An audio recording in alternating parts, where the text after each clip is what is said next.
Perfect. All right, Welcome back to the podcast, Christian and Johnny. Pizza time. Tell us about it. I will tell you about it. Today we're talking about Ruth. Oh. And Ruth spent most of her time picking grain in a field and barley. In what we read. In what we read, whatever. That's all she did. 24/7. life. From morning till evening. She was a worker. 24/7 within 22 hours. Like somewhere within that 24/7 range. So I figured it probably fitting not enough on Sunday. that we do a pizza that has a lot of wheat/grain in it. So this is a chicken Alfredo pizza. Yeah. Cool. I always call it Alfredo noodles, but it's fettuccine noodles. It's fettuccine. Chicken. It's fettuccine Alfredo with chicken is the formal title. It also has some fresh grated Parmesan on it. So, in honor of Ruth. That's good. Yeah? Mm-hmm. Oh, yeah. So you excited about Ruth? About talking about Ruth tonight? That's an interesting question, Johnny. Isn't it? When I first read about Ruth... A long time ago, like when you were like 20? No, this was like yesterday. Oh. I thought you read the Bible in a year last year. No, I did. I did, but Ruth's 4 chapters, and there's no... I don't know. Amy was asking me, like, oh, so what's it about? Like, what's the main thing? I said, I don't know. I was like, here, I'll just tell you everything about it. So, yeah. The book of Ruth... So I give her a gist of it. I was like, so what it means? I don't know. The book of Ruth doesn't have anything astonishing in it. You know, it's not like Jonah was eaten by a whale, and Moses parted the sea, and Noah had an ark, and, you know, the whole earth was destroyed. It's like Ruth was just a peasant girl that picked wheat and just slept at a dude's feet. Like, the end. And then my, like, understanding of it is, like, and I could totally be wrong, or it could be just my, like, one experience. I hear about, like ladies have, like, their own separate classes or groups or whatever, and then they focus on Ruth every now and then, because it's like, oh, it's a woman of the Bible. Woman in the Bible, yep. I'm like, what? So I'm like, I never hear a bunch of teachings on it. So I'm like, oh, it's just about how to be a woman somehow. I don't know. I'm still at a loss, honestly. But that's the thing. I was like, well, when I first read it, like, reread it, like this week, because I didn't remember it. I was like, okay, everyone loves Ruth. Great. Ruth, Boaz, yay. Yeah. What about him? It was super boring. Mm-hmm. But then I got to thinking, what if there was a book in the Bible about my life? And then I was like, touche, Ruth. Because it would be pretty boring, too. It's funny you said that, because I had a similar thought. I was like, I'm going to start, like, a journal. But, like, treat it out like you'd write about, like, certain stories in your life. You're going to write your own? I literally just started that within a week ago. Within the last time we were here. The book of Johnny? Yeah. It's basically just a little journal. That was cool. You have John, 1 John, 2 John, 3 John, Johnny. Yeah. Yeah. I like it. Yeah. Yeah, because I'm like, if somebody wrote a book of the Bible about me and my life. It could be done. We got Samson. You've I done know, some but Samson type stuff in your life. But I was trying to think of, like, and this is sad. It's kind of like a self-testament to, like, how bland, in my perspective, my life has been. I can't think of anything super noteworthy that would happen, or anything, like, extraordinary that I have done personally yet. Who knows? But an episode doesn't have to be extraordinary. I know, but it would be fun if it would. Like, yeah, me too. But there are things that are cool about your life, and maybe you don't realize it. It's things could have happened or could not have happened in a certain way. I don't know. Yeah, got some cool stories. I mean, it'd be cool if I could, like, stop a car with my hand or something. Like, have like a miraculous story. Like, yeah, superpower. I do want to take a pause. Do you want to record on your phone? That's what I did that way. I was like, oh crap. All right, so we're back and back. Rewind. You did none of those movements, so I don't. That was terrible. Dang it. Just so bad. Now, I will say I have interesting stories. Mm-hmm. Like, I have, like, personal experience stories that are just... But if you think about, like, Samson in his time, before he got to his hair cutting off, he's like, oh, I have stories. I overcame this. Why? I overcame this. But it's like, okay, that doesn't mean anything in that moment. Yeah. I have really fun, entertaining, interesting life experience stories. Mm-hmm, mm-hmm. And I have stories of when God saved me from, like, death numerous times. Mm-hmm. But as far as, like, and the only reason that Ruth is even mentioned, and from my understanding, is because... The last, like, 5 verses? Yes, because of the last 5 verses, she ends up sneaking into the genealogy of David and, you know... Which leads to Jesus. Yeah. Yes. Aside from that, I don't even think she would have been mentioned. Because she did nothing. She literally did nothing. Mm-hmm. And the things she did, I'm a little confused on still. I am too. It's kind of strange. We're gonna get into it, but right, yeah. So, in chapter 1, we're introduced to Naomi and her husband Elimelech. I love it. I love how you butchered that. I try to read it. Let me read it. Let me try. Elimelech. I was reading it differently. You're close. What are you saying? Elimelech. All right. But Elimelech was not bad. So, that guy and Naomi, they live in Bethlehem. Mm-hmm. And they decide they're going to go to Moab. They got 2 sons. And their 2 sons. They said and Kilian. So, like, off the bat, I'm like, Bethlehem, good. Moab, pretty sure is bad. But the reason they went to Moab was because there was a famine. Oh, and then what Bethlehem means is a house of bread. So it's funny that they leave the house of bread to get food. There's a famine. Well, there's famine everywhere. I'm pretty sure in Moab too. There's famine in the land. Well, that's why she was picking scraps out of the field. Yeah, to eat. Yep. So they're going to Moab. I'm like, oh, this is probably not the best decision that they're going to do this, but they do it anyway. It's fine. And I guess it works out in the end. Well, the end. No. Let me just summarize the intro to this because I find that the book of Ruth is very much like a Disney movie. Really? Yes, and I'll tell you exactly why. Okay. So there's a famine in the land. Mm-hmm. Elimelech and his wife Naomi and their 2 sons, Mahlon and Kilian, travel from Bethlehem to Moab. Their meaning of their names too. Naomi's name means pleasant. The boys' names mean like sickly, and I want to say weak. Weak or failing. And then the dad's name, Elimelech or Elimelech, whatever, is my God is king. So like the parents have nice names, and they just name their kids sad names. Yeah, well, be it as it may. They traveled to Moab. I think their names are like prophesied over them or something. I don't know. Yeah, so they go to Moab. They could have been.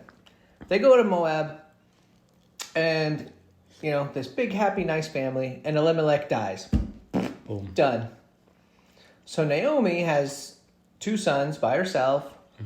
The 2 sons find Moabite women, Orpah and Ruth. Which is bad. Also, when I read it, the whole time when I read it, Orpah isn't around forever. It was definitely Oprah when I was reading it. And then I reread it, and I'm like, I read that right. I think I even wrote down in my note, Oprah. Yeah. I was like, oh, that's where she got her name from. Cool. Biblical name. Nope. Maybe she misread it too.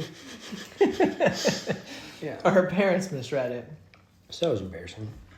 So Naomi's sons, they married 2 Moabite women, Orpah and Ruth. And then everything's going great. And then both of them die. Welcome to Disney. Now it's just 3 ladies. Now it's just 2, 3. Well, if you want to include Naomi, yeah. Yes. Yeah. I do. So this whole family moves to Moab, and then all the men die. Mm-hmm. So now it's Naomi, Orpah, and Ruth. They're in Moab.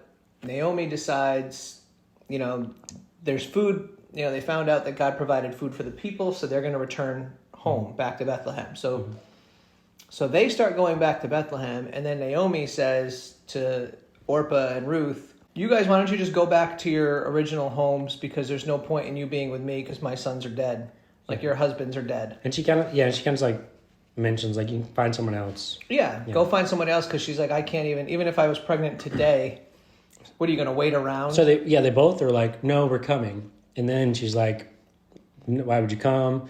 I'm too old. Even if I did marry today and had kids today, you're not going to wait for them to get married, like grow up. Yeah. Mm-hmm. So then Orpah just like, yeah, it makes sense. Orpah dips out. Yeah. But Ruth says, no, I'm in it. So, I'm in it till the end. Yeah. Ride or die. So I feel bad for Orpah because she didn't want to go back. She didn't want to stay in Moab. And then she just like got talked into it. She was on board to go. Like, yeah, like, we're going to stay with you. And then all of a sudden, nah, you talked me into it. But the whole point back then was to find a dude and have kids. Mm-hmm. So the fact that they were in a situation where Naomi probably thought they felt obligated to stay with her. Mm-hmm. Because they were in-laws, right? Orpah takes off. She's gone. She's out of the story. Ruth basically tells Naomi, I'm going to stay with you until I'm dead. Yeah, she basically, like, she's extreme. She's committed. I thought it was a bit too much. She must really love her Yeah. mother-in-law. So after that happened and they made those decisions, they lifted up the voices and wept. Orpah kissed her mother-in-law to leave, but Ruth clung to her. So my little study Bible says that word that they use there, clung to her, is the same word for the marriage bond of Adam and Eve. I'm like, that's extreme, bro. And then she goes on and has this like whole spiel. And it's like freaking wedding vows. Like how extreme, they're more extreme than my wedding vows. Like death till death do us part or whatever. Mm-hmm. She basically says that. So I was like, I'm going to leave it alone. They're not married. But I was like, that's extreme. She had a good relationship with her mother-in-law. That's extreme. That's good though. That's family. That's taking care of family. And it pays off. That was extreme. Ruth and Naomi go back to Bethlehem. I'm not going to say she was crazy since she's a woman and we're here to empower women.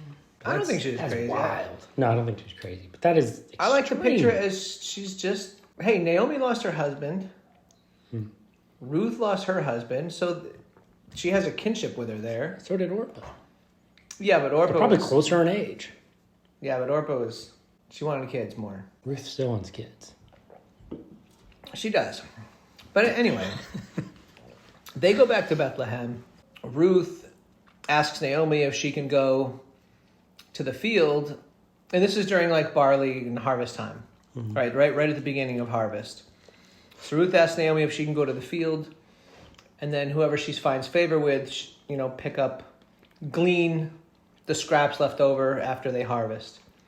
So they basically go out behind the harvesters and pick up what they miss. Whatever that word means, yeah. Yeah, she's just basically taking what she can based out of the leftovers. Mm-hmm. So Naomi's like, sure, go ahead. So Ruth finds herself, coincidentally enough, in a field owned by a man named Boaz, who was related to Elimelech. He was in that family. Was it Elimelech or Naomi? Or both? Elimelech. Well, Naomi through marriage, but... Okay, yeah. She's gleaning in this field. Boaz comes back from Bethlehem, greets his harvesters, which is nice of him to do. Mm-hmm. He's like, hey, what's up? Yeah. And then he said, who's that young woman over there? And they said, she's the Moabite woman who came from Moab with Naomi. She's been in this field, since the morning to the evening. She only took one little break. I like how they specify, like she's a woman. She took a break. She took a break. Yeah. But it was a little one. Yeah. But still Boaz. She went into the field and has worked steadily from morning till now, except for a short rest in the shelter. It's odd that he would specify that. Like, It is. She worked, but she didn't work too hard. She did take a short rest. Yeah. Was she not supposed to rest? I don't know. Why would they? Like, we get lunch breaks kind of now. thing. We get lunch breaks. She just gets a little rest. Well, Or is it like, since it's like food product, are they able to eat it right then? it's grain. It's dry. I don't know how this works, Christian. I texted you a picture of Hobby Lobby hay that we sell. I'm like, is this not the crap that they're freaking getting? No, it's not a bale of hay. I don't get it. No, you can pick the heads right off of the wheat and eat it. I just don't understand. But typically they'll harvest the wheat, and then they'll go to the threshing floor, and then they beat it, and then all the seeds and the grains fall to the floor, and they get rid of the stuff on the top, and then they... So you just eat the seeds? Yeah, pretty much, the grain. The grain is the seeds. You know who knows this process in detail is Tim. Yeah. I think he explained it. Because I know you throw it up in the air, wind takes the weeds and bags. Yeah, there's different methods, yeah. Well, I think you still beat it and you still do that. Yeah, and then you can go up in the loft and like just dive bomb, elbow drop from the top rope. So yeah, I don't know why he specified except for a short break. I think it was weird to me also because so I'm reading from the study Bible, and it keeps giving Ruth adjectives of like noble Ruth did this, loyal Ruth did this. And I'm like just reading it without the study Bible, I'm like, why are they attributing all these adjectives to Ruth, but not like Orpah? Like, I was gone. But she didn't want it. She didn't want to go at first. It didn't take much convincing. But it's like it just seemed like they're trying too hard for Ruth. In my study Bible little notes, it's not the actual Bible words. Yeah, when you read the Bible, it doesn't. Yeah, I'm like, you guys are just trying too hard to paint this image of Ruth. I don't think she's bad. I don't think she's not loyal. But I'm like, they're trying too hard. Yeah. I hear you. Boaz treats her nice. He basically tells her, don't go to any other field. Mm-hmm. Stay in mine. Work behind, go behind my servant girls and glean. And then anytime you want water, you can go and get a drink. Mm-hmm. Like you don't have to, what's it called? It's the water the men already got, like out of the well. You don't have to draw the water yourself. Just like get the water that's already been drawn. Yeah. So she's like, oh, why do you have such favor? Mm-hmm. And he said, I heard, about... I think he's just into her. I don't know. I really think he's just into her. I don't know, because he really didn't care until... There's other servant girls. Yeah. So? I don't know. I think he's just into her. Well, he says that he's giving her favor because he heard... Yeah. What she's doing for Naomi and staying with her, leaving her homeland, coming into a foreign land with people she doesn't know. Mm-hmm. After, losing her husband and all this other stuff. So that's why he's treating her nicely. I think she's just a new girl and he swoops in. But he didn't. Did he swoop in though? A little bit. He didn't. I think so. He didn't really swoop in. I don't know. In no way did he express any interest until later on. Like the next chapter, kind of in my eyes. Yeah. When they eat beside each other. Yeah. But I don't know. But yeah, when people are, it's like, oh, Boaz is so nice. He's just good. But he's just into her. I think so. He could be. But again, she's like a little girl to him. I think the age difference between them was significant. Because it's his daughter. Well, he calls her daughter. He might be into that. He says, so Boaz said to Ruth, my daughter, listen to me. In some places, it's customary, too, to be a little bit older and to get the younger. Yeah, but I think, I'm thinking Boaz is probably... she's 24. He's 50? Yeah, I would think something like that. Maybe even older. I think there's at least a 30-year age gap. Maybe. I'm good with it. He was into her still. You're good with that. You're good with a 30-year age gap. Especially for here. Because was it 10 years in Moab? Married to the other guy? She probably got married like 14. I don't know the exact age. She's probably 20 to 30. I would think. And if he's older, he's older. That's what they did back then, bro. Yeah, back then. You okay with that back then, or you okay with that now? If a 24-year-old wants to be with a 50-year-old, that's up to... That's her decision. That's true. If she wants to chase that money, chase that money. It doesn't have to be I mean, kindness. Sorry. Yeah. He only owns the land, you know. And like everything. Yeah. He only has like He's a lot only of money. feeding her. Yeah. I don't know if it's like a translational thing. Mine was like a family redeemer. It's only like a family redeemer, so he only buys, you know. Yeah, we'll get to that. I have questions around that too. Yeah. He tells her, don't go to any other field, stay in mine, continue to glean after his servant girls go through. Then he gives her a bunch of barley to take back home to Naomi. Mm-hmm. She goes back home to Naomi. Did he give extra to any of the other girls? I don't know. I don't think so. Doesn't say. I think he favors her. Well, the other girls had all they wanted because they worked for him. So he didn't need to give them bushels of... I don't think he needed to give her. She was fine. She had more than enough. She was picking the scraps after the harvest. What do you mean she had more than enough? What he gave her, she had more than enough. She was satisfied and had extra. Yeah, it was good. Why you gotta be so extra, Boaz? Why you gotta be so extra? Look, I've been there. I've been a supervisor. There's been a new girl. Just went through a breakup. We're having a baby in a month. I know how it is. That's called the conflict of interest. I can read the signs, Christian. I've been there. We're having a baby in a month. Yeah. Later on, Boaz invites Ruth to eat with him and his crew, the harvesters and the servant girls and whatever. He gives her roasted grain and... So they sit by each other, right? Yeah. Like, not just at the table.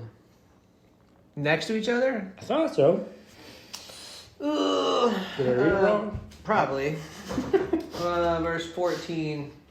At mealtime, Boaz said to her, come over here, have some bread, and dip it in the wine vinegar. Dude, bread and wine vinegar is so good. Have you ever had it? Mm-hmm. It's really good. When she sat down with the harvesters, so she sat with the harvesters, not even Boaz. Mm. He offered her some roasted grain. She ate all she wanted and had some left over. As she got up to glean, so she's still picking up the scraps, Boaz gave orders to his men to give her, actual stalks. Leave some extra for her. But don't embarrass her. He makes it a point to say, give her some stuff, but don't embarrass her about it. Like, is she a bad worker? Keep it on the down low. Is she a good worker or a bad worker? I think she's a good worker. She's a hard worker. She's working from morning until evening. She ate. She was full, had some left over, and still went back to work to glean more. I would say that's a hard worker. I think so. Respect. And she's taking care of Naomi the whole time. She's got her mother-in-law to take care of. Yeah. Oh, did we skip the whole part where Naomi told her about this party? Like, hey, dress up. That's next. Oh, okay. Oh, that is next. That's next. Okay. It's like literally in a couple of two more sentences, and then we're there. All right. She brings some food back to Naomi. She tells Naomi all about what's going on with Boaz. He's given me favor. I ate with his harvesters. He touched my leg. Probably. That's not in there. That's not in there. He did not. All right, dude, my freaking study Bible made a point. Like, he's not romantic. It's purely whatever. I'm like, who are you trying to persuade? You or me? Like, so far he has not made any notable passes or expressed any intention. When I was a supervisor, I didn't either. Well, what happened? Wink, wink. What happened? I was just nice to her. Oh, so same thing. She did the same thing. Yeah. I guess it works every time. This should be in a men's study group. We should. Men. We're studying the book of Boaz today. She goes back to Naomi, tells her all the stuff that Boaz is doing, showing her favor, all that stuff. So then Naomi says, you need a man. Mm-hmm. And I have an idea on how to get you one. This is when she finds out it's Boaz too, yeah? Yes, but before that, it says, so Ruth gleaned in the field until evening. This is after she ate with him. So she ate all she wanted, had some left over. She got up to glean. Boaz ordered his men, even if she gathers, don't embarrass her, pull out some stalks for her from the bundles and leave them for her to pick up. Don't rebuke her. Mm-hmm. Then Ruth gleaned in the field until evening. So she went back to work until night. Yeah. Then she threshed the barley she had gathered, and it amounted to about an ephah. And of course, I looked that up. The subtext says about 22 liters, which is useless to me because it's about 11 2-liter bottles. Yeah, well, whatever it is. Well, that's liquids. I Googled it, and it's equivalent to 8.35 U.S. dry gallons. So, fill up 8 1/4 milk jugs, gallon milk jugs, with harvested. And that's the seeds? Yeah, it's what she gleaned. Okay. I don't know how this works. So in my head, they're literally just picking up hay. So I'm learning. I think I'm good now. Picture like oatmeal, dry oatmeal. Yeah, I'm good. I think I'm good now. So 8.35 gallons, that's U.S. dry gallons. That's a good bit. All in a day's work. Wow. How long would it take you to eat that much? Depends how much money I'm getting for it. Is it a contest? No, it's survival. Just regularly? Oh. Yeah, let's say there's a famine, there's a food shortage. You go out and work, and you bring home 8.35 milk jugs of dry grain. Probably I would think that would take a while. I think like 3/4 a gallon a day is what I would eat. That's reasonable. For survival reasons. If I don't have to worry about famine and crap, I'll be eating more than a gallon. For sure. Wouldn't you get sick of it though after a while? No. It's like eating oatmeal all day. Food is not for pleasure. It's for survival. Look at the pizza. I looked at the pizza and I was like, I disagree. This pizza is... It's awesome when it tastes good, but if it doesn't, you still gotta eat. That's true. If I'm eating something that doesn't taste good, within reason, if it tastes like it's gonna harm me, like poisonous or whatever, yeah, I'm not gonna eat it. But if it doesn't taste like that, it's just like, oh, it's just maybe a little stale, or like, no, this isn't I don't prefer this flavor. I'm gonna eat it because I'm a man. I gotta live. Makes sense. Yeah. So if I gotta eat that every day, I'm gonna eat oats every day. Really I can see it. Oh, it's like leftovers. Like, say you made like 10 of these, like meal prepping. I would just eat those every day and I wouldn't care. But then you get my little supervised little worker, Anne-Marie. She's not eating this maybe once a day. Maybe once a day. But maybe even after the second day, she's like, I gotta have something different. But it's so good. Yeah. But even if it wasn't good, I'm like, I don't care, I gotta eat. And what's in the fridge? Give me that. But she's like, I gotta get something different. I just can't. I had that yesterday. I had that 2 days ago. Or it's like, it could be totally different pizza. We could have, this is pizza. But then we have like a different pizza. She's like, oh, I already had pizza yesterday. I need something different. Is she gonna eat the same category? I'm like, what? Yeah, it has to be a different category. Yeah. Every now and then she'll make an exception. Oh, now it's my time to get in trouble over something I said. Same category, Anne-Marie? Yeah, she doesn't watch this. You think she watches this? I'll make her watch this one. I'll be like, oh, there's a baby gift surprise at the end, but you have to watch it. No, I'll just tell her I'm talking trash about her. She'll watch it. That's fair. Yeah. So, that's pretty much how chapter 2 ends, is she's got favor with Boaz. Mm-hmm. Chapter 3 is when she starts playing the game. Starts working him. Naomi's like, oh, Boaz. I know Boaz. We're related. This is what you need to do. Next time there's this thing going on. Yeah, so Naomi hears, how good things are going between Ruth and Boaz. She tells Ruth to wash and perfume herself. Go down to the threshing floor because Boaz is going to be down there tonight doing his thing. What is translation you read say about the like this one says cloak? Just put on her cloak. What does yours say about what she puts on? Wash and perfume yourself and put on your best clothes. Okay.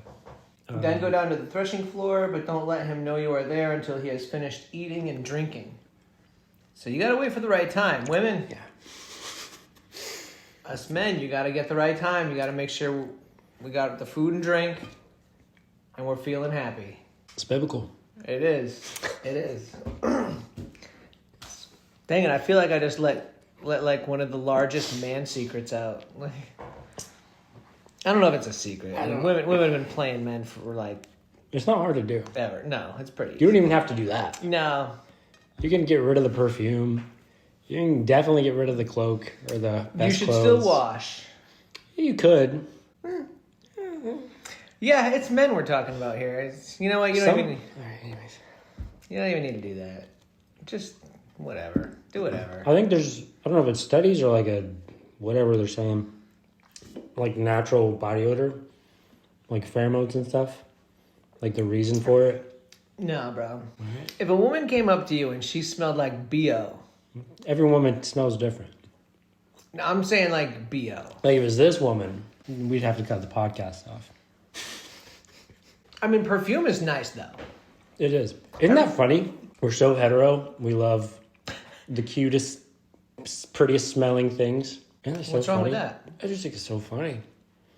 The sense of smell is one of the strongest senses that a human being has. Yeah. So when it's appealing, it has the strongest effect. But you would think we'd want to be like, oh, that smells like a birch tree. Yeah, I'm into that. Like, but no. Like charcoal scented perfume. Yeah, charcoal, yeah. It smells like, it smells like a grill. Uh-huh.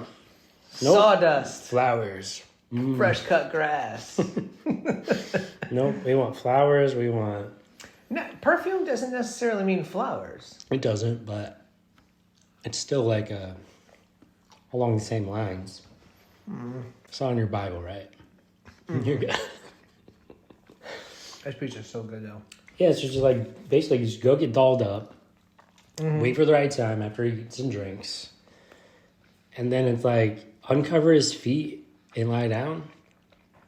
Which I'm trying to like equate it. I'm like, I know there's, I don't understand it. I don't know where I even know it from, but it's like women who like take their man's shoes off. Like, oh, he's been working hard. Let me take his shoes off for him.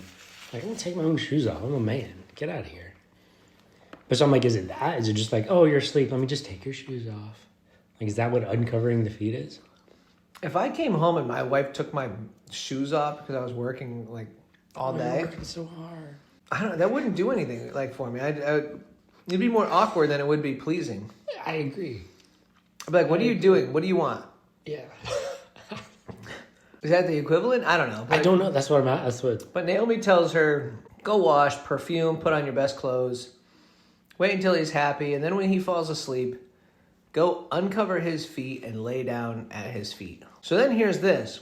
So it's like. So she does it, right? Yeah. So like, it feels like I'm interpreting this chapter wrong, but I don't know how.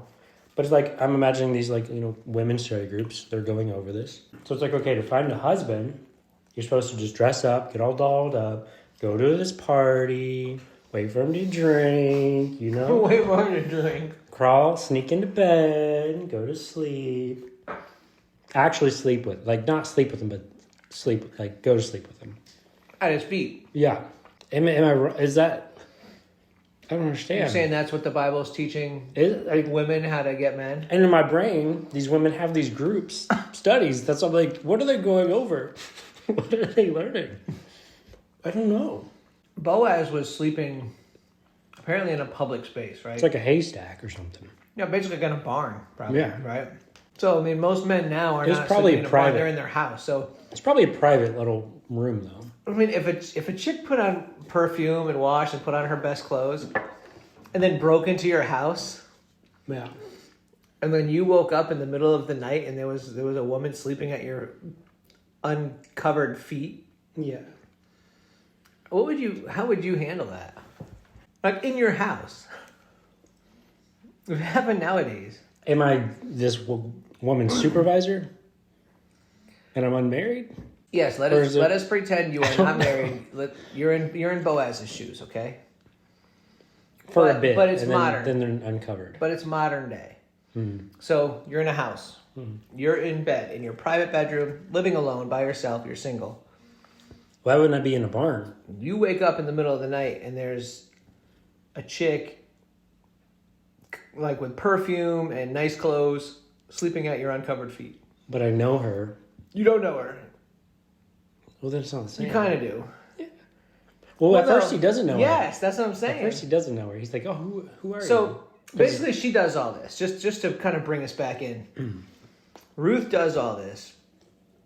Boaz is sleeping at the end of the grain, the pile of grain. She goes, uncovers his feet, and then lays down. I probably accidentally kick her. Some Bibles say at midnight. Some others say in the middle of the night. He woke up and was startled. Which, when you think about it, it's like kind of the same. Midnight means middle of the night. Yeah. Yeah. But I think I would accidentally kick her without knowing who it is. Like, oh crap! But who are you? I'm so sorry. He wakes up surprised and asks, "Who are you?" Yeah. Fair. Would he not know? It's dark. He's in a barn at midnight. Okay, so you think he asked? He just smells the perfume, I guess. I don't know. Yeah, I didn't really think about the fact that it would be dark. Yeah. Because I'm like, how would he not recognize her? She's been with him like all season. Yeah. So yeah, if it were me and you're in the scenario. So then she says, "I am your servant Ruth. Spread the corner of your garment over me, since you are a kinsman redeemer." Did you also listen? I think the ESV says spread your wings over me. Mm-hmm. The study Bible I was reading, it basically says both. I don't know which one it says. Footnote says the other one, and then explains that the words in that language are similar. And there's like a lot throughout the Bible. There's a lot of play on words that are all like similar. Mm-hmm. So this one was like a play on words of that cloaking with wings, and wings meaning like, take care of me. So she's like crawling in the bed and like, will you take care of me? But she's at his feet. Yeah. So what would you do if that was like today, modern day today? Yeah. So the initial like, oh god, kicking her like just at a like, oh crap, You're kicking her.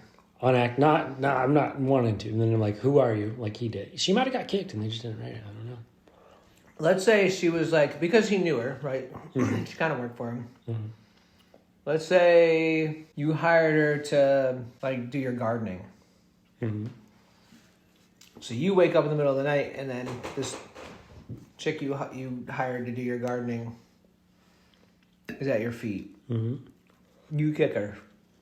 On accident. On accident? Why would you kick her on accident? Like you just wake up, oh god. Had a just right. Shut the fence? Mm-hmm. And then I would do the same, like, who are you? What is this? What's going on? You would kick her and then ask her who she is? Mm-hmm. What would you do? I don't know. Probably like, what are you doing down there, bro? Yeah. It's awkward. Come up here. It's awkward. I got a perfectly good chest. Come on. Come on. At first, I would think I was like hallucinating or dreaming. Mm. Because if you wake up and like now there's somebody sleeping near your feet that isn't supposed to be there, I'd be like, am I still dreaming? But instead of pinching myself, I would pinch her. She's like, ow! No. He wakes up surprised. This is where it starts getting confusing, where it starts talking about the Redeemer. Kinsman Redeemer. What did you do any research on that? Like, what is a kinsman redeemer? Not exactly, but it had to do with the laws of like when so and so dies and then someone has a kid for them. Probably just taking care of widows. I don't know. Boaz says, "The Lord bless you, my daughter. This kindness is greater than that which you showed me earlier. You have not run after the younger men, whether rich or poor." So that's another sentence that makes me... She's like, yeah, I'm going after the old man that's rich. Yeah, but there's younger men, rich or poor. So, rich. Like, she's not hanging with a poorsy. Mm-hmm. So, But he noticed she wasn't going after younger men that had money. She likes the older. I don't men know with when money. she would. She's working all day. I don't know. Maybe some of Boaz's harvesters had some. Yeah, but they're, doing work ahead of her and she's just getting the extras. I don't know. Yeah, he's like, there's another redeemer actually that has first say, basically. He said, yes, I'm like kin, but there's somebody who's near of kin that's a redeemer. And this is where it started getting confusing for they me. have first say, basically, is what I got out of it. Whoever this is has the first choice. Yeah. Although it is true that I am near of kin, there is a kinsman redeemer nearer than I. Stay here for the night, and in the morning, if he wants to redeem, good, let him redeem. But if he is not willing, as surely as the Lord lives, I will do it. Lie here until morning. I guess if your husband dies, the brother or the closest of kin would take the wife and have kids in their name, right? That's kind of what they're meaning. So he's saying somebody else has dibs, but if he says no, then I'll do it. She sleeps at his feet all night. He says, stay here the night. I wouldn't think that means at the feet the whole night. No, verse Just here. 14. Oh. So she lay at his feet until morning. Why? At that point... She made it's like a dog when they circle around, they get all snuggled. Yeah, but at that point, she snuggled. why wouldn't she just lay next to him? Like, they don't even have to cuddle or spoon or any of that stuff. But, okay, yeah, that's cool. You could chill here. Go ahead, take a seat lay down in the grain pile next to me. I think that's a good idea, Christian. It should be fine. It should be. I don't know, but laying. So is this what they teach girls when they study, Ruth? Like, lay at you a can dude's feet? you can fall asleep with them, but you better stay below the ankles. Yeah, not even below the waist. Further down. Yeah, no, not below the waist, dude. Yeah. We don't teach above the waist only. We teach way below the waist. Below the ankles. Yeah, that's crazy. Mm-hmm. I don't get it. I really don't. Find you a man who, when you have the chance to fall asleep next to each other, he still is like, no, get below me. Yeah, sleep at my feet. Yeah. And then maybe I'll think about it in the morning. Yeah. So that's why I'm saying, I don't think he really... No, I think he knew what was going to happen. I really do. Otherwise, he probably would have even said it. He probably wouldn't have mentioned that there's a nearer kinsman. He would have oh yeah, whatever. Yeah, I think he knew what was about to go down. Well... Like, the way he words it is like a gotcha moment. Yeah. Well, here's some things that come up that I'm curious about. I want to get your input. The next morning, she got up before anyone could recognize her. Like the modern day walk of shame. Yeah, modern day walker. She snuck out the window, ran home. But he gave her a bunch of stuff. Yeah, he filled her shawl with. So it looked like there's a reason for her. Yeah, it looked like she was coming home with what she harvested. Yeah. So played it off. So she woke him up twice. That's not cool. He's fine. He's a good Personally, guy. I hate it when my wife wakes me up, especially for a pointless reason. Oh, the baby's crying. Okay, you're already awake. Why are you waking me up to tell me the baby's crying? That drives me insane. Yeah. I'm like, I get it. Yeah. you're already awake. Just Why two sleepy people when Right? you are? yeah. Yeah. I don't know. I like to help, but I don't like being woken up in the middle of the night for things like that. Yeah. So Ruth got him twice. I get it. Yeah. She got him at midnight, and then again before it. He could have woken up on his own. He probably woke up because his freaking feet were cold. They were like a draft, and he's like, "Why?" It's like, "Why is it so cold in here?" And he's like, "Oh, my feet are uncovered. Who's this? Why is there a chick uncovering my feet?" When I left, I had a noodle that was stuck in my throat. So he fills her shawl with 6 measures of barley. He goes to the gate entrance. And then she went back to Naomi and told her everything. Mm-hmm. Boaz goes up to the town gate and sits there. When the kinsman redeemer he had mentioned came along, he called him over. What's his name? It does not say. In Christian Holman Study Bible that I'm reading, it basically, whatever word it says, like, hey, come over, the word it says, like, in a footnote is, like, the modern day so-and-so. Like, so they're, like, writing, like, hey, so-and-so, come here. Ah, okay. Which comes into play later on, which I think is funny. He says, come over here, my friend, and sit down. So he went over and sat down. Boaz took 10 of the elders of the town and said, sit here. And they did so. He must have had some power, to just tell the elders, like, hey, come over here. Sit. Watch this. Be witness. Good boy. Good boy.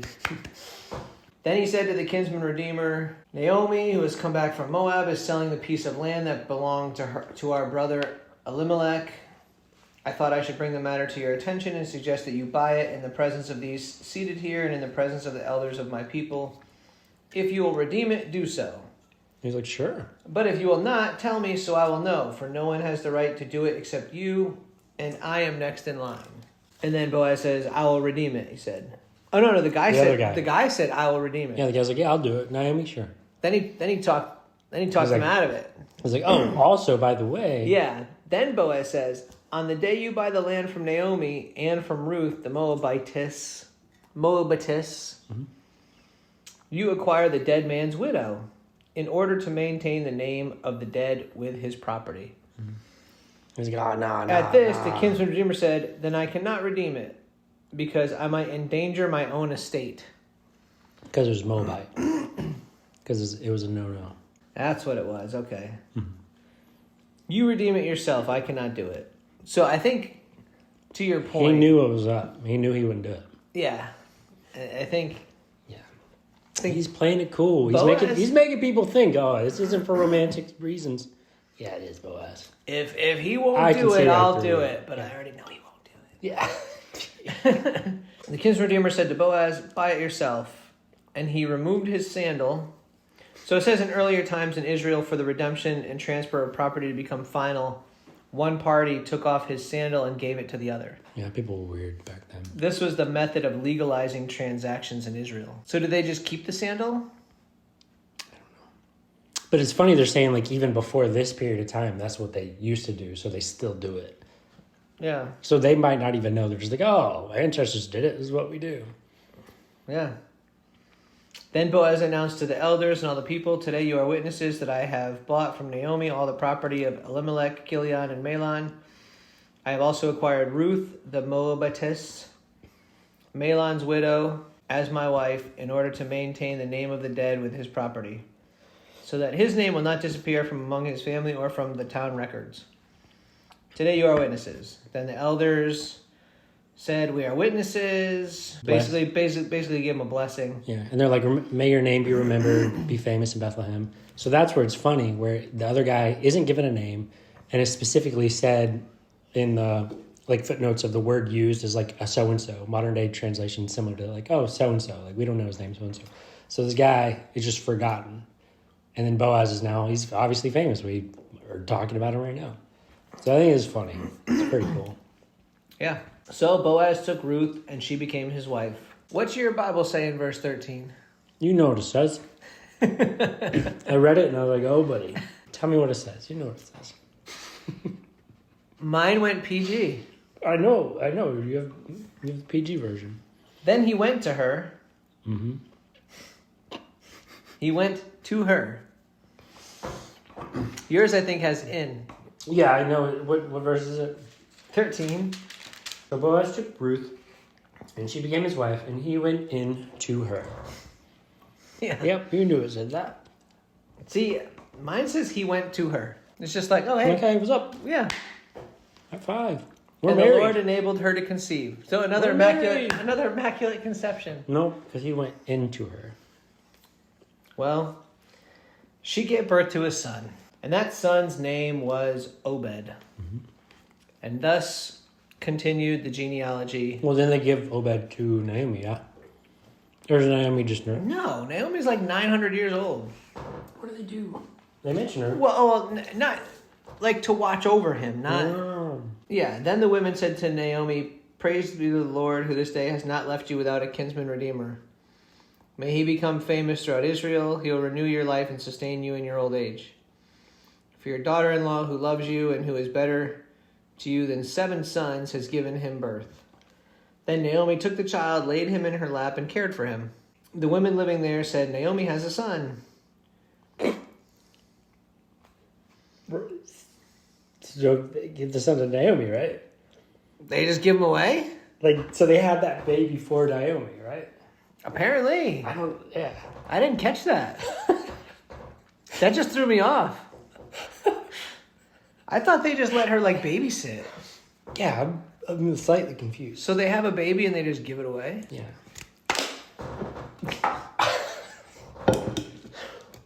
Yeah. And they named him Obed. He was the father of Jesse, who was the father of David. This then is the family line of Perez. Perez, Hezron, Ram, Aminadab. You say Perez? You say Perez? Yeah. That's I say- Perez. Why? That's just the way they pronounced it. Who is they? The Bible people. What? Maybe Perez. No, it's Perez. That's wrong. Bro, telling you. That's wrong. Aminadab had Nation. Nation had Salmon. Salmon had Boaz. No, salmon. Boaz's dad's name was Salmon. Boaz had Obed. Obed had Jesse. Jesse had David. And then later on, Jesus. And thus concludes the story of Ruth. Who wrote the book of Ruth? I don't know. It wasn't Ruth. No. I don't know. But yeah, I just don't. So I'm like, again, to back like what people are taught when they study Ruth. I'm just like, are you taught to like be bold and make the first move? But it's not, because it's like, no, man is a pursuer. So I'm like, I don't get it. I'm trying to picture myself in a women's Bible study. Yeah. Like, what are you learning? Like, oh, we got to make the first move, especially when he's drunk. We got to get up in there. Get a man. But then lay at his feet. Feed him. Give him drink. She didn't feed him. He fed himself, basically. Yeah, but I mean, nowadays you got to work a little harder. Make But sure. I think it should be a guy's teaching on just waiting, be a guy focused on work, be decent. Yeah, you got to be decent. But and then just wait for a woman to show up at your feet. all dolled up, perfumed up. Yeah, so you don't have to do anything. Just be wait you. for her to show up at your bed Just be you. at midnight. She'll show up. I think good things happen after midnight. That's not what I was told. It's biblical. It's not what I was told. Yeah. And then the woman's just going to be like, basically, oh, please take care of me. And like, yeah, okay, sure. And then is it just obligation now? Is it love or obligation? Or is it both?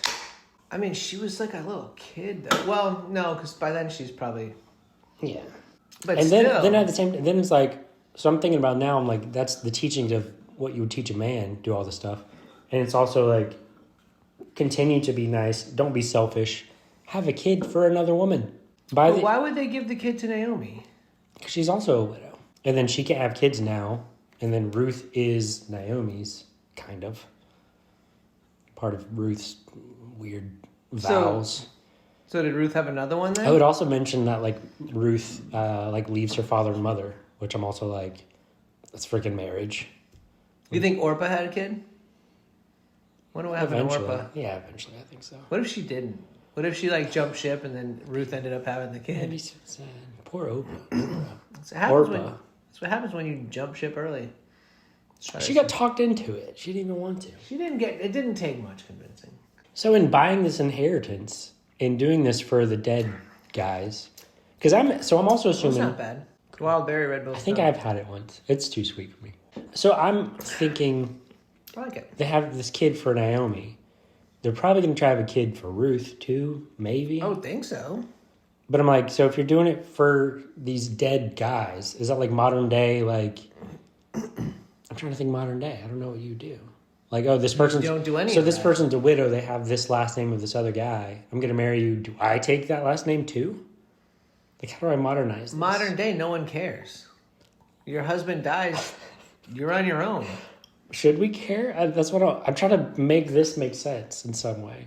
It's not going to make sense now. It's way different times. If you died, your brother isn't going to go and take your wife and have a kid in your name. What's the moral of the story? Is that what you would expect? You expect your brother to take your wife and have a kid in your name? Not at all. It's not how it works nowadays. Yeah. So you can't make sense of it. So what's the moral of the story? There is none. That's what That's the whole point. Is that there's no moral of the story. Oh, now we're getting into what is the everything is meaningless chapter or book? Ecclesiastes. Is it Ecclesiastes? No. Yeah. Who was it that said it was a prophet? No, it's Solomon. No, it was not. Yeah, it's Ecclesiastes. It's Solomon. The words of the preacher, the son of David, king of Jerusalem. Vanity of vanities, says the preacher. Vanity of vanities, all is vanity. Like, everything is meaningless. Yeah. It's chapter Solomon. after chapter. Yeah. Solomon said that? Yes. In Ecclesiastes. It's like the whole freaking book. I remember that. I didn't think it was Solomon, though. I thought it was like Isaiah or Ezekiel or something. Mm-hmm. No. Yeah, right after Proverbs is Ecclesiastes, and right after Ecclesiastes is the Song of Solomon. Yeah, everything is pointless. How did we get there? Oh, yeah, that was what. But so yeah. Ruth is pointless. If she didn't end up somehow attached to the genealogy of David and Jesus, I don't think she would have ever even been mentioned. Because there's plenty of women in the Bible who found men and had kids, blah, blah, blah, life. Yeah. There's nothing special. There's no crazy miracles. Maybe that's the point of the book. You don't have to be special to be special. But she wasn't special. She is special. It's only mentioning them because they're in the genealogy of Jesus. That's the special aspect of it. And it's like the last 2 sentences. So you have 4 chapters of, there's this lady. This is her story. Yeah.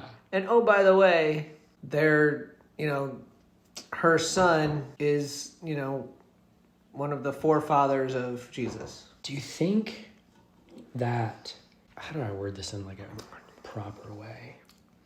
There's Bible believers that believe in, I think we even mentioned it maybe with Tim, it might have been off camera, about like the mark of Cain might be like skin color. And so there's people against skin color. Like that's just kind of true. So it's like this being Moab and Moabite, whatever. Maybe that's why this is in the Bible. Like, hey, it doesn't matter that they're different people. It doesn't matter anymore that they're a no group, but they can still be good. I don't know. Oh, you got me. I mean, the takeaway that I get, if both perspectives, from a female perspective, Ruth appeared on paper anyway to be a good woman, a hard working woman, a woman of faith who was family oriented, trusted her mother-in-law enough to do exactly what she said, worked hard, provided for the family that she had, and ended up finding a man, getting favor, and having a son who was in the genealogy of Jesus. From a man's perspective, I like how the look on your face, you're like, oh, I can't wait to hear this. What? The anticipation. You think I'm going to say something bad? I'm not. I don't think you are. I think you're going to say he's just a good dude. He worked hard. No. From a man's, I'm talking about Ruth. Not Boaz. I think she's decent. I think he's decent. I think they're just regular decent people. But from a man's perspective, not that it makes much of a difference. I mean, she was still all of those things, but she's basically a peasant girl because she says in the book a servant. She wasn't even at the level of his servants, his servant girls. She's like I'm about a servant and I'm not a servant. She's beneath a servant. Like she wasn't even at the level of his servants. Yeah. So like I don't know. I just equate that to a peasant. I think they're just two wholesome people. They're just regular, good, wholesome people. Yeah, but she was just a girl that was working in the field, the hard worker. Yeah. Seemed to be of good character. It said the whole town knew her of, like that she was a person of good character. And opportunity presented itself to... She pounced right on that. To take over and help the family grow. But did Boaz have only her as his wife? Or did he have multiple wives? That is a good question, sir. He probably already had a wife. You think so? I think so. Wealthy man. Or did he just he was a businessman focused on earning, and then she just totally changed his whole world. Probably had a couple wives. Doesn't say anything about his other wives. He doesn't. It says he had a bunch of servant girls. But if he's a redeemer, is he just like he's a redeemer and he's like going to redeem, or he's a redeemer because he has and does redeem? I don't know. He's a redeemer because he was in a position to be a redeemer. He was related. He was the second oldest brother of Elimelech. Yeah. So he's a redeemer because his brother died. And now, okay. I don't know if it's brother, but It says brother. Some relation. Well, that was just a relation. It says brother. Which one? Now you're going to make me open it back up. Open the old archive. I'm just curious. I don't remember that. Then he said to the kinsman redeemer, Naomi, who has come back from Moab, is selling the piece of land that belonged to our brother, Our Elimelech. relative. Mine just says relative. Mine says brother. Is there a footnote? Nope. Wow. Straight up. That's what? Verse 3. Let me pull up the other translations. Selling the piece of land that belonged to our brother Elimelech. So I would think that this... Brother can be a friend. You can have a friend that's a brother. Yeah, but you wouldn't be a kinsman if you weren't related. And yeah, I just don't trust the NIV also. That's fair. So ESV relative. Christian Roman Standard says brother, our brother Elimelech. New Living relative. New Century relative. New American brother. So it's like 50-50. Yeah, it is. Good old King James. This is good old King James says brother. All right. Good old King James. The one true Bible. So Boaz... I don't know why I think that's so funny. King James, that's the one. Well, it's as close as you get to word for word. Meaning-wise. I don't think it's the closest. As close as we have. I don't think so. What's closer? I think that's ESV's purpose, is trying to get the word for word. ESV gets it from the King James. Mm-hmm. Yeah.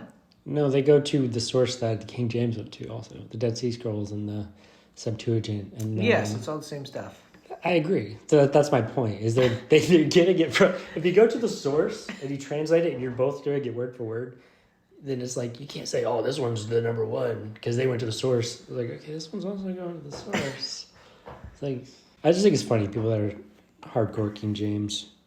They mean well. Either way. Yeah. Brother. Relative. Well, tell it to the King James. That's a belief, brother. So yeah, back to my perspective, from a men's perspective. You work hard, you do you, and the women will show up. Because that's what life's about. From the female perspective, you wash, you perfume, you wait for the right timing, and then you can go get your man. Yeah.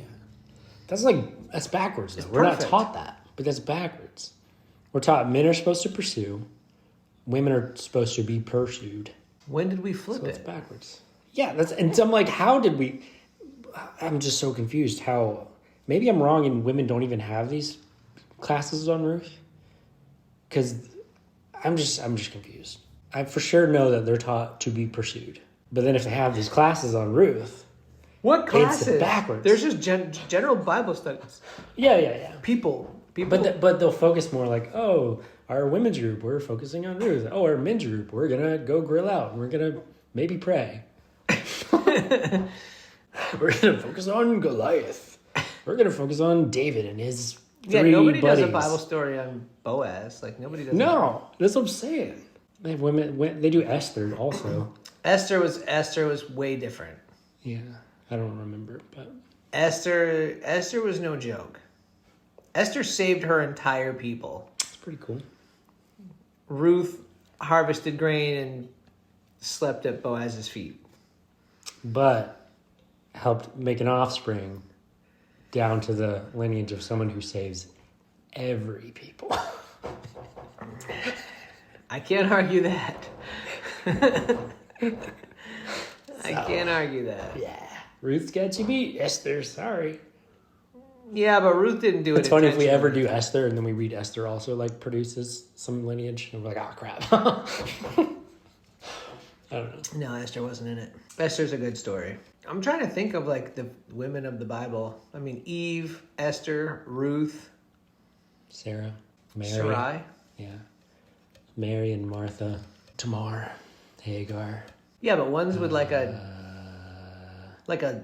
story that would Jezebel. you could dedicate a Bible study to. Jezebel. She was nuts. She was crazy, but her end was pretty good. Is that when she throws someone out window or something? No, she got thrown out the window. Oh yeah. I think one of the guards or something. She was looking out the window like she was plotting on somebody. Yeah. I can't remember. But one of the guards tossed her out, and then it says she burst open on the ground, and then the dogs ate her, and I remember there dogs. was nothing. I think there was a hand left. That was it. Hmm. So if we ever do Jezebel, we're gonna have to do the story in reverse because I just spoiled it. It's fine. But no, I think the story of Ruth, going through it like a second time and talking about it, it was definitely better than the first time I read it. Because when I first read it, you're like, new idea. We're done. I didn't even want to do a podcast on it. It was so boring. Which made me want to do it even more. I'm like, that's gonna be hilarious. It was so boring. I'm like, there's nothing going on here. There's just a woman gathering barley and grains, like, yeah. And then she's trying to get this guy. Like, I don't. Yeah. But I can see how people can glean. See what I did there? From her as far as characteristics go.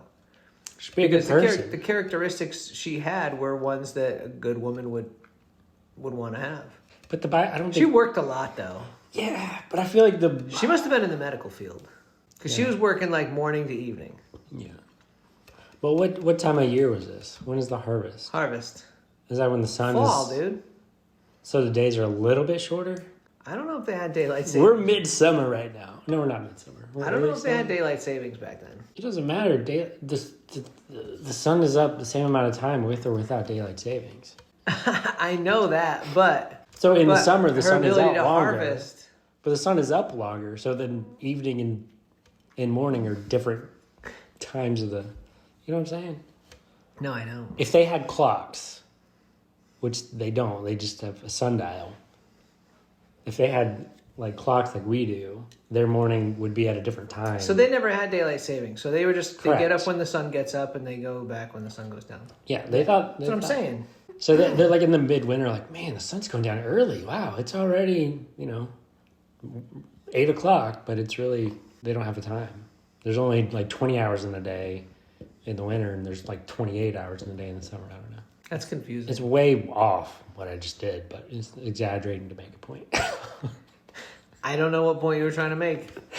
That the sun is up at longer periods of time in the summer. This just seems like a part of... I'm just trying to belittle her work. It just seems like a part of the podcast that's going to get cut out. That's fine. It's probably going to get edited. That's fair. Most likely. Or not. I don't know. Whatever. I'm still trying to figure out what sense you were trying to make. Saying she works from morning to evening. Yeah, that's it. That could be 8 hours if it's in the winter. That could be 14 hours if it's in the summer. Does that make sense now? You think I don't know the exact math, but the sun is out longer in the summer than it is in the winter. 100%. Okay, I see what you mean now. Yes. Why didn't you just say that the first time? I said it like 4 times. I said that so many times, I feel like. You must have said it in different ways because that was confusing me. I got you. It's fine. Oh my goodness. I don't know what to do with you. But yeah, so it's all right. It's still not anything like super exciting or there's no crazy miracles or situations or anything like that. But the only cool part is like her being a Moabite and him still redeeming her regardless. I'm sure there's like a deeper meaning there since, redemption. And yeah, I mean, there's obviously something. There's obviously something. There's something there since the other guy didn't want anything to do with it. Yeah. We're just two guys reading the Bible. We don't really know what it means. We're just two guys reading the Bible and doing whatever. Yeah. Whatever. Now we're at the point where we rate this pizza. This was really good. Yeah. Bro, Olive Garden would have been super jealous of this pizza. I would go solid. We should like write down our numbers or something, or try and say it at the same time, so our numbers don't affect each other. I don't know how to. We have hands. I don't know. Well, there's no decimals. You got a number? Yeah. Okay. Or was that, I don't know what to do. All right, on 3. So we'll do 1, 2, 3, and then you say your. Okay. This is so dumb. Yeah. 1, 2, 3. 9.2. Okay. Sucks for you, but to have to go in between a 1 and 2. I was actually thinking 9.1, but it just sounded weird going 0.1. Yeah. So I went 0.2. I'm with you. It's weird one, but it kept coming to my head, so I was like, I gotta stick. Yeah. All right, 9.1. Well, not Final. Not 9.1. No, I'm not doing. I'm not. 9.1 and a half. Is that a? Could you?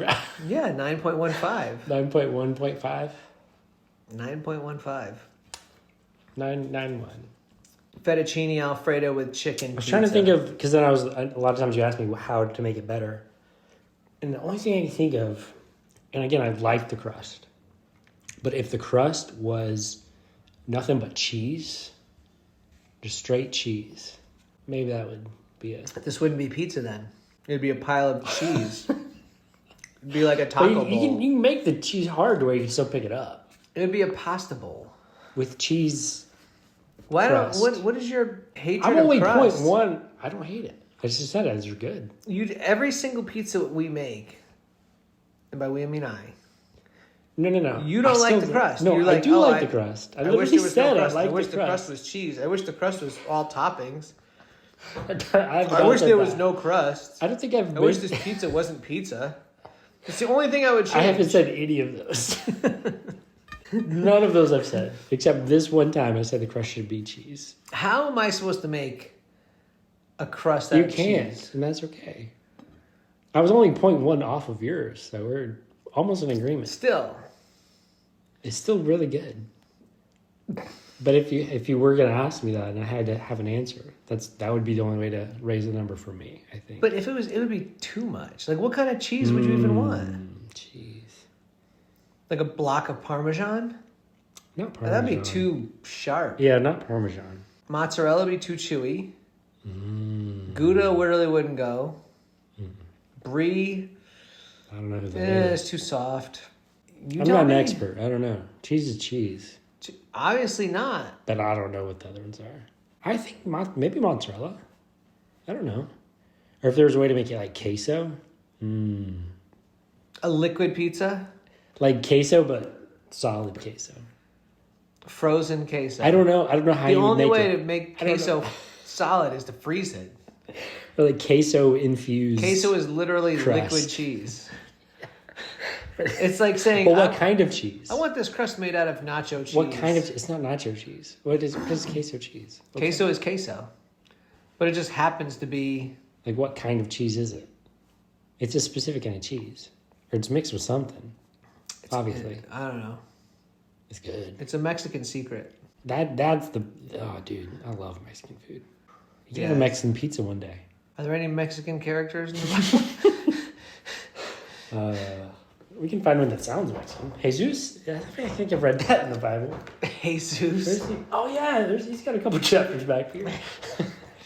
Once we hit the New Testament, we start talking about Jesus. Mexican pizza. Mexican pizza. All right. Good pizza, good talk. Yeah, Anything else? I want to know more. I want to know more about Ruth. What more do you want to know about Ruth? I feel like there had to be something exciting in her life other than Really? just work. I think there's nothing else exciting in her life. She just worked. And And like that's I said, fine. That's a perfect life. That's fine. And I told you, it's like a Disney movie. The dad dies. The husbands die. Like, I don't think this is a Disney movie. everybody dies in a Disney movie. Yeah, yeah. But then at the end, it's magical. At the end, Yeah, it's magical. She meets Boaz. that's not magical. Magic. Ruth is a I Disney... guess okay. Ruth is a Disney princess. Thinking about it a little bit more. I'm convinced. Ruth is showing that this doesn't happen by coincidence. Like, it's like, oh, you just happen to be in Boaz's field. Like, she didn't pick Boaz's field, but it was like, there was a reason. It wasn't think done God on accident. orchestrated her steps to pick his own lineage? Yes. That's trippy. God's like, yeah, I want you to be my great-great-great-great-great-great-great-granddad. Yeah, kind of. Nothing happens without being preordained. There's a plan for every single person. I guess in a way. No, not in a way. We have free will. Yeah, I said there's a plan. I didn't say it was Yeah. It goes back to like Samson. I think he could have done a lot better and made better choices, and he would have lived a better life, but the things that happened would have still happened within better circumstances, I think. So like that, the plans were orchestrated, like this is going to happen. You have a choice to make, Samson. Do good, do not, whatever. I'm still going to use you regardless. This is going to happen. Yeah, but what choice did Ruth have? Oh, she could have just not gone with Naomi. Yeah. So if she would have gone with Orpah, Been a different story somehow. she would have never met Boaz. Yep. Who would have never had Obed, who would have never had Jesse, who would have never had David, who would have never had anyone else. Or it still would have happened in a different way. Yeah, Jesus' dad would have been somebody else. I guess. Or it would have been the same lineage, but maybe it wouldn't be Obed. Maybe they would have come up with a different name. Or they meet in a different circumstance. I don't know. What, Boaz and Ruth? Maybe. He goes into town, he gets drunk, like Judah and Tamar, which they actually mentioned in here. He didn't get drunk. Well, I'm just saying that could have been his circumstances since he does get drunk. Boaz gets drunk. So if he made bad choices and Ruth made bad choices... Maybe. I don't know. Then they would have ended up on the same terrible path and would have met again. Yeah. It's plausible. I don't know. Too much. So if you both make terrible choices, you can still make it work. That's what you're... No, I'm saying if something is, in my mind, if something is preordained or fated to happen. Oh, here we go again with the fate. You have free will. So like what you do is what you do regardless. But if this is going to happen, what I've learned from Samson, maybe you may not be on the same page, it's fine. But it's like what God wants to happen, what is fated to happen is going to happen. You can choose to do things the right way. You can not choose that way. It's going to happen. If God wants it to happen, it's going to happen. He's going to make it happen however he needs to. Yeah. So maybe if I don't know. Well, we don't have to know because that's what happened. We can't change it. Yeah, it's true. But yes, there is an alternate universe where they both make bad decisions, still end up on the same path, getting to the same result, just the harder way. I have a couple of good side topics, but we'll talk about them on a different podcast. Cool. But yeah, there's one like concept that I really like that I thought of when I was driving. Cool. It's a good one, so it'll be fun. Cool. But sorry, so we got the fettuccine Alfredo with chicken pizza at a 9.1, and that takes care of Ruth. That's it. And Boaz. Look, we kind of did two characters at once because they're intertwined. At 3, we got Naomi too because that's her whole story. Yeah, but if we're doing that, then how many characters did we go over with Abraham and Jacob? Yeah, we're killing it. All right, well, thanks for tuning in. We'll catch you on the next one. Podcast over. Podcast over. Rewind.